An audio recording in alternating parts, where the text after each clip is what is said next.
The rain fell in thin, steady lines across the city that evening, the kind of rain that made memories louder. Amelia sat in the hospital corridor, her fingers tracing invisible patterns on the edge of the medical report. She had rehearsed this moment 100 times, telling herself she would be strong, that she would smile and pretend it did not matter. But as her eyes met the words, "unable to conceive naturally," her chest tightened as if the air itself had turned heavy. Her world did not end in that instant, it just quietly changed its shape. When she walked home, her shoes splashed through puddles reflecting the pale city lights. Each step echoed with a question she could not silence. What would Daniel say? He had always talked about having a family, children running through the garden, laughter filling their little house. He loved her deeply, or so she believed, but love, she feared, might have limits she was about to test. That night, when she opened the door, Daniel was waiting in the living room. The television flickered faintly, the smell of coffee lingering in the air. She wanted to run into his arms, to hide the truth, but her voice betrayed her before her courage could stop it. "Daniel," she whispered, her throat dry. "The doctor said I can't have children." For a moment, time froze. His smile faded slowly, as if erased by an unseen hand. He didn't speak. He just stared at her, and in that silence, Amelia heard the first crack in something she thought was unbreakable.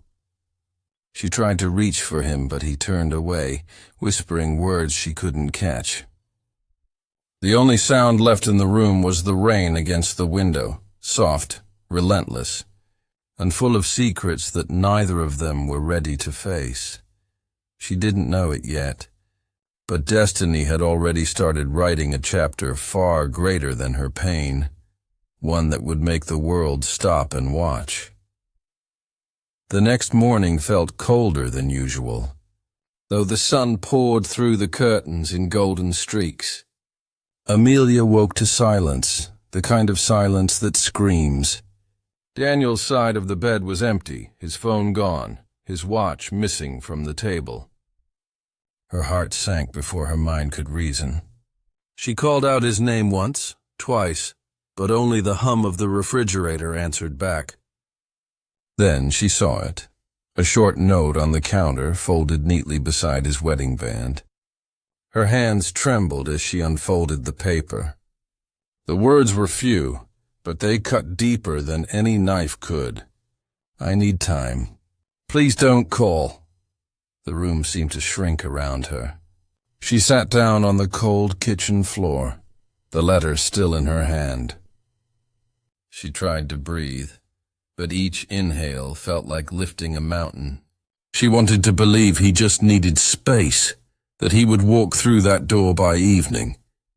But as the hours turned into days and the days into weeks, the silence grew heavier, pressing down on her chest until she could hardly sleep. People often say heartbreak makes you stronger, but in truth it breaks you first, piece by piece, until strength is the only thing left to hold on to. Amelia stopped answering calls. She left food untouched, ignored her reflection, and let time pass like water through her fingers. Yet in her quietest moments, she found herself painting again, soft sketches of families, of children she would never have, of sunsets that never faded.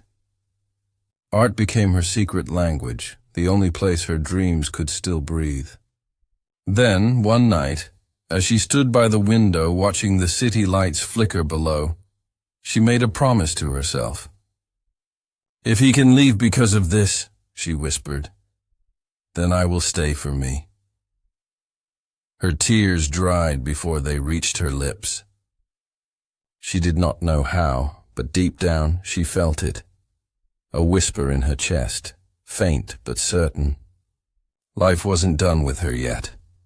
Something unseen was moving, quietly rewriting the story she thought had ended. Days melted into weeks, and though the world outside carried on, Amelia felt as though she was living behind glass, watching, breathing, but never quite part of it. Every corner of the apartment still whispered his name. His jacket that hung untouched by the door, the empty chair across from her at breakfast, the faint scent of his cologne that refused to fade. She had tried to move on, to erase him through routine. But love doesn't leave quietly, it lingers, stubborn and unseen. One evening, while sorting through her old canvases, she found the unfinished portrait she had once started for Daniel, a painting of two hands reaching for a child's. Her eyes blurred, but this time she didn't cry. Instead, she picked up her brush and began to paint again. Not for him, but for herself. Each stroke was a small rebellion, a silent declaration that her story wasn't over. The more she painted, the lighter her chest felt, as if grief itself had decided to loosen its hold. Then came the moment that changed everything. It was a Sunday morning when she woke with a strange heaviness in her stomach. At first she ignored it, blaming exhaustion, but as days passed, fatigue turned to dizziness, and her heart began to race without reason. A small voice inside whispered something impossible, something she didn't dare to believe. She bought a test, not out of hope, but to silence that voice. Yet, as she waited for the result, time seemed to stretch into eternity. When the faint color appeared, she froze. Her breath hitched, her knees gave way, and she pressed her hand over her mouth. Her heart thundered, not in fear but in awe. The word impossible echoed in her mind, now trembling under the weight of something greater. For the first time in months, Amelia smiled through her tears. She did not yet understand how or why, but she knew one thing for certain. Destiny had not abandoned her. It had only been waiting for the perfect moment to reveal its miracle. The clinic smelled faintly of lavender and antiseptic, a strange mix of calm and fear. Amelia sat in the waiting room, her fingers locked together as if holding herself steady. Every heartbeat echoed in her ears, every second felt stretched thin. The doctor's words from months ago, "You can't have children," played like a broken record in her mind. Yet here she was, clutching a positive test in her trembling hands. Logic told her it couldn't be true, but something deep within her whispered otherwise. When her name was called, her legs almost refused to move. The room was bright, the hum of machines filling the silence. The doctor smiled kindly, unaware of the storm swirling inside her. "Let's take a look," he said softly, guiding her to lie back as the monitor flickered to life. For a moment, there was only static, a blur of gray and white, and then a faint rhythmic sound filled the air. It was soft but undeniable. Amelia's breath caught. "Is that—" she began, her voice barely a whisper. The doctor's eyes softened. "That's a heartbeat," he said quietly. Her world stopped. All the pain, all the tears, every sleepless night. Suddenly they made sense. Something inside her, once declared impossible, was alive. She covered her mouth, laughter and sobs tumbling out together. "How?" she whispered. The doctor only smiled. Sometimes life writes its own rules. When she left the clinic, the world outside looked different. Color seemed brighter, air lighter, people kinder. She walked slowly, clutching the ultrasound picture to her chest as if it were a treasure. For the first time in months, hope was not something distant. It was real, pulsing quietly beneath her heart.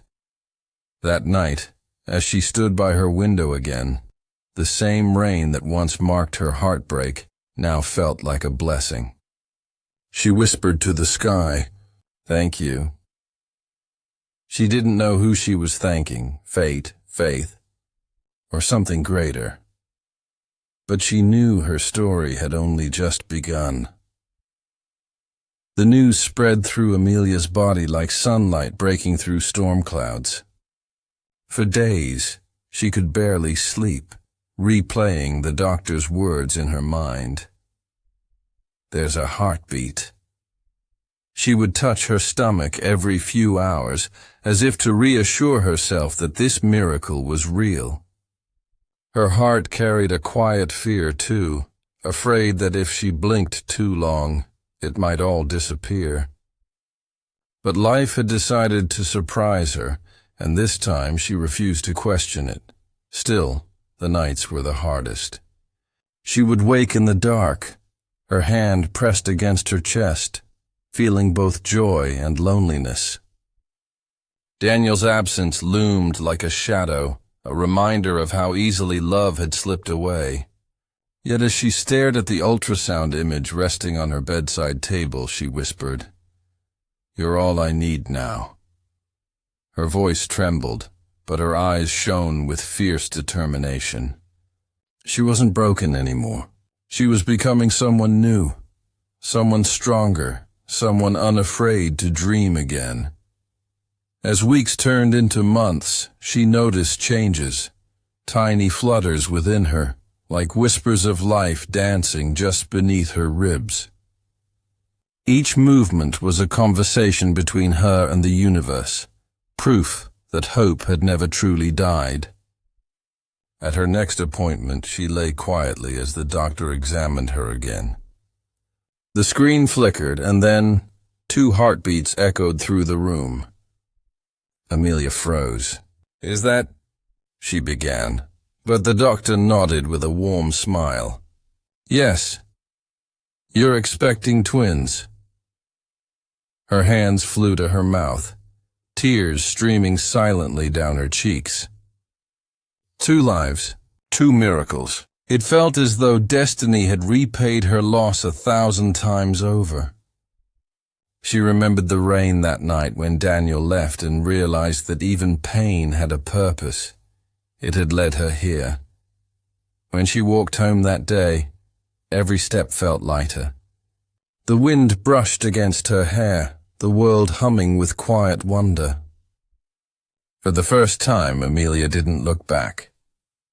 She smiled to herself, whispering to her unborn children, "You are my second chance." And somewhere deep in her heart, she knew that fate had rewritten her ending into something far more beautiful than she ever dared to imagine. The day the twins were born, the sky mirrored Amelia's emotions, stormy yet filled with light. The morning had begun with pain, but not the kind that broke her. It was the kind that promised new beginnings. The hospital room glowed softly under the pale sunrise, and as the first cry echoed through the air, she felt her heart open wider than it ever had before. When the nurse placed 2 tiny bundles in her arms, Amelia could only stare in disbelief. 2 perfect faces, 2 tiny hands gripping her fingers with impossible strength. Tears streamed down her cheeks as she whispered, "You're real. You're really here." In that moment, the past dissolved. The fear, the heartbreak, the loneliness, it all melted away beneath the warmth of their touch. These little souls were her miracle, her proof that life never forgets how to surprise you. She named them Grace and Eli, names that carried both strength and peace. Every breath they took was a reminder that the impossible could become possible when least expected. Months passed, and Amelia's apartment transformed from a quiet, hollow place into a home filled with soft laughter and lullabies. She often stood by the same window where she had once cried, now smiling at the sight of her children sleeping in their cribs. Destiny, she realized, hadn't been cruel. It had simply been patient. It waited until she was strong enough to receive the blessings meant for her. Then, one afternoon, as she walked through the park with her twins bundled in their stroller, she saw him, Daniel. His eyes widened, his face pale as he froze mid-step. Time seemed to stop between them. He stared at the babies, then at her, speechless. Amelia simply smiled, calm and radiant. "These are my children," she said softly. "My miracle." Daniel's lips parted, but no words came. She didn't need them. She turned and walked away, her heart steady and full. The wind carried the laughter of her twins through the air, a song of redemption and grace. Amelia finally understood. Sometimes love's greatest story isn't about who stays, but about finding strength in what's left behind. And as the sun dipped low, her shadow stretched long beside the stroller, glowing with the quiet triumph of a woman who had lost everything, only to discover she had gained the world.